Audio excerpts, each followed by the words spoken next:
persediaan barang ini Anda juga perlu data ya, persediaan awalnya berapa ya, kemudian persediaan akhirnya berapa dalam satu periode gitu ya.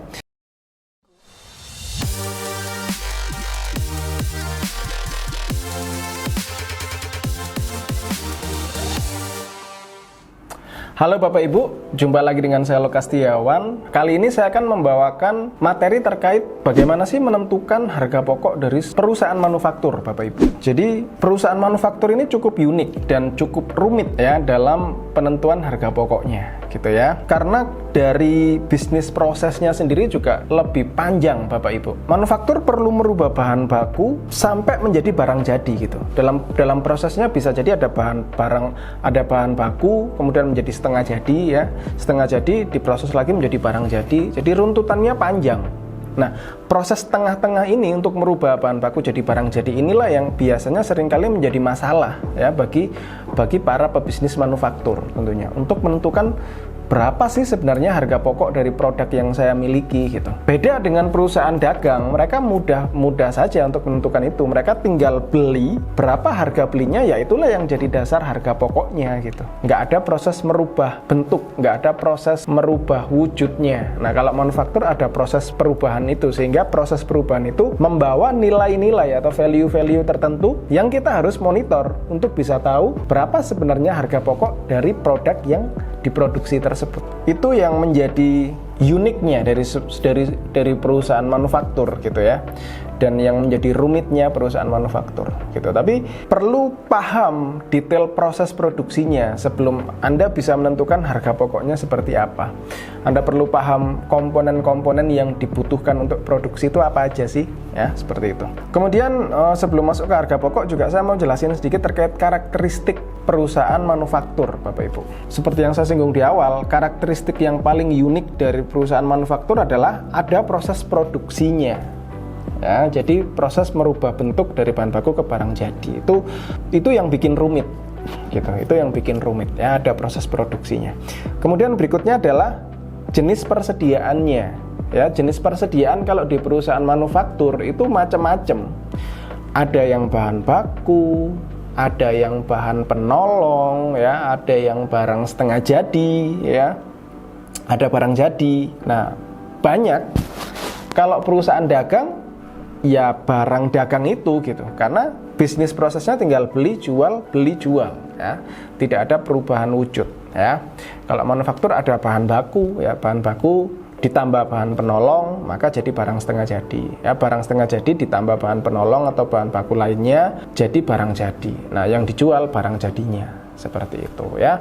Jadi akhirnya karena banyak model persediaan jadi terkesan lebih rumit ya, karena harus menambahkan beberapa persediaan dalam proses produksinya tersebut. Dan kemudian karakteristik berikutnya adalah di perusahaan manufaktur dikenal yang namanya biaya produksi ya. Jadi biaya produksi inilah yang nanti menjadi dasar penyusunan harga pokok itu tadi ya.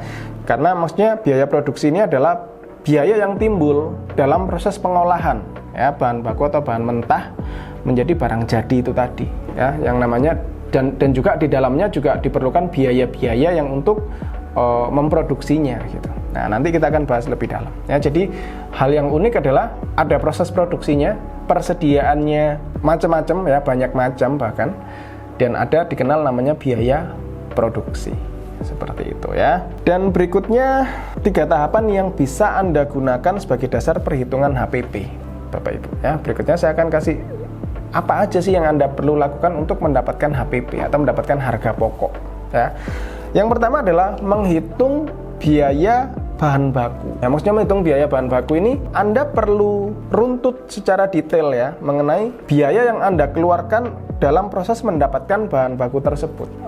Misalnya harga bahan itu sendiri ya. Jadi nilai belinya berapa gitu. Kemudian ada biaya angkutnya berapa ya. Jadi proses angkut dari supplier sampai masuk ke gudang kita itu berapa besar sih gitu ya. Dan berikutnya biaya penyimpanan misalnya. Jadi itu semua adalah unsur-unsur yang membentuk nilai bahan baku Anda gitu. Jadi jangan sampai Anda keliru dalam memberikan value atau nilai dalam bahan baku yang Anda miliki gitu ya. Bahan baku sendiri juga dibagi dua, ada bahan baku langsung dan bahan baku yang tidak langsung gitu. Maksudnya langsung dan tidak langsung ini terkait dengan kegunaannya dalam proses produksinya gitu ya. Ada yang sebagai bahan pendukung misalnya, nah itu yang nggak langsung gitu. Jadi Anda perlu tentukan, Anda perlu hitung biaya bahan baku dalam proses manufaktur Anda gitu ya. Berikutnya, menghitung biaya produksi Bapak Ibu. Ya, seperti yang saya sempat singgung di awal, menghitung biaya produksi. Biaya produksi ini terdiri dari 3 komponen ya. Biaya bahan baku itu tadi, biaya tenaga kerja, dan biaya overhead pabrik yang sering disingkat BOP ya, biaya overhead. Bahan baku sendiri cukup simpel harusnya karena itu terkait ya bahan baku yang digunakan gitu. Seberapa banyak bahan baku yang Anda pakai untuk memproduksi barang jadi. Misal untuk memproduksi sebuah lemari berarti bahan bakunya ya kayu misalnya, bahan penolongnya ada lem misalnya dan macam-macam lainnya ya. Itu terkait bahan baku. Jadi Anda harus hitung, Anda harus bisa hitung masing-masing bahan. Dan Anda juga harus bisa mengestimasi berapa kebutuhan bahan baku untuk memproduksi suatu barang tertentu gitu ya. Jadi jangan sampai Anda tidak punya estimasi. Estimasi ini biasanya kalau dalam perusahaan manufaktur sering disebutnya adalah bill of material. Formula produk inilah yang nantinya menjadi dasar tim Anda untuk dalam proses produksinya itu sendiri. Sehingga dari formula produk ini Anda juga bisa memonitor gitu ya terkait kewajaran penggunaan bahan baku seperti apa gitu. Jadi misal Anda estimasikan dalam membuat sebuah lemari Anda membutuhkan 2 lembar papan triplek misalnya, papan kayu gitu ya. Tapi di lapangan ternyata yang dipakai 3 lembar gitu. Nah, akhirnya Anda bisa monitor ternyata itu ternyata over pemakaian bahan bakunya gitu.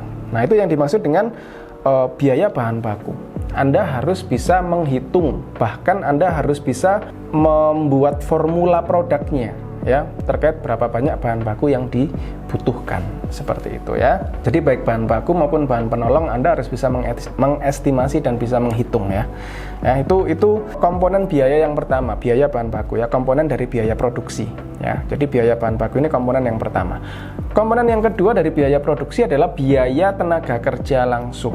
Ya, biaya tenaga kerja langsung atau kalau di dunia akuntansi orang nyebutnya BTKL gitu ya. Jadi maksudnya biaya tenaga kerja langsung ini adalah biaya tenaga kerja yang dibutuhkan untuk berlangsungnya proses produksi gitu. Sebagai contoh misal untuk proses membuat lemari itu tadi, maka dibutuhkan adalah tukang potong misalnya, tukang lem misalnya. Nah, itu adalah tenaga kerja langsung yang dibutuhkan untuk memproduksi lemari itu tadi gitu. Jadi semua tenaga kerja yang diperlukan dalam proses produksi Anda harus bisa hitung. Dan Anda juga harus bisa estimasi. Sama seperti bahan baku, sebaiknya Anda juga perlu memasukkan unsur biaya dalam formula produk Anda ya, jadi Anda harus bisa mengestimasi untuk satu lemari Anda butuh berapa besar sih biaya tukang potongnya, biaya tukang lemnya, seperti itu ya. Dan Anda akhirnya bisa melihat, oh ternyata efisien loh, oh ternyata over ini tidak efisien. Nah, itu Anda bisa monitor. Kalau Anda tidak punya formula produknya, Anda tidak bisa mengestimasi, maka setiap pengeluaran ya itu yang Anda dapatkan dan Anda tidak bisa menganalisa apapun gitu ya. Jadi biaya tenaga kerja langsung, Bapak Ibu, unsur yang kedua. Jadi Anda harus masukkan semua biaya yang terkait dengan proses produksi. Biaya yang tidak terkait dengan proses produksi Anda tidak perlu masukkan dulu ya, karena itu kaitannya dengan biaya umum dan administrasi kantor Anda, perusahaan Anda gitu ya. Biaya tenaga kerja langsung hanya yang terkait dengan proses produksi. Oke. Berikutnya yang ketiga adalah biaya overhead pabrik ya. Biaya overhead pabrik ini adalah biaya-biaya yang tidak diasosiasikan ke biaya bahan baku dan biaya tenaga kerja, tapi masih terkait dengan proses produksi. Seperti itu. Misalnya biaya pemeliharaan mesin misalnya, ya karena mesin juga dipakai untuk proses produksi kan ya. Kemudian biaya penyusutan mesin. Nah, itu adalah biaya-biaya yang secara tidak langsung Anda perlu perhitungkan gitu. Yaitu biaya overhead ya. Jadi biaya yang biaya lain lah dalam proses produksi itu sendiri. Nah, itu Anda juga harus bisa memperhitungkan gitu. Nah, maka rumusan biaya produksi adalah biaya bahan baku ditambah biaya tenaga kerja dan biaya overhead. Itu yang dinamakan biaya produksi, Bapak Ibu, ya. Kemudian 3 tahapan ya. Jadi tahap pertama tadi menghitung bahan baku, yang kedua menghitung biaya produksi. Menghitung biaya produksi ada 3 komponen ya, bahan baku, tenaga kerja, dan overhead. Maka yang ketiga ini adalah menentukan harga pokok penjualan atau HPP Bapak Ibu ya. Tahapan terakhir adalah menghitung harga pokok penjualan dengan menjumlahkan harga pokok produksi dengan persediaan barang. Ya, jadi persediaan barang ini Anda juga perlu data ya, persediaan awalnya berapa ya, kemudian persediaan akhirnya berapa dalam satu periode gitu ya. Maka rumusannya adalah persediaan awal ditambah harga pokok produksi dikurangi persediaan akhir, itulah yang dinamakan HPP ya. Jadi persediaan awal ditambah harga pokok produksi dikurangi persediaan akhir, itulah yang dinamakan HPP atau harga pokok penjualan.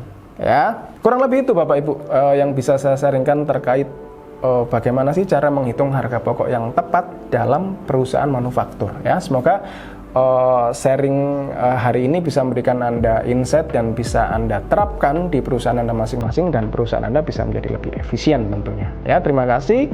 Sampai jumpa di video selanjutnya.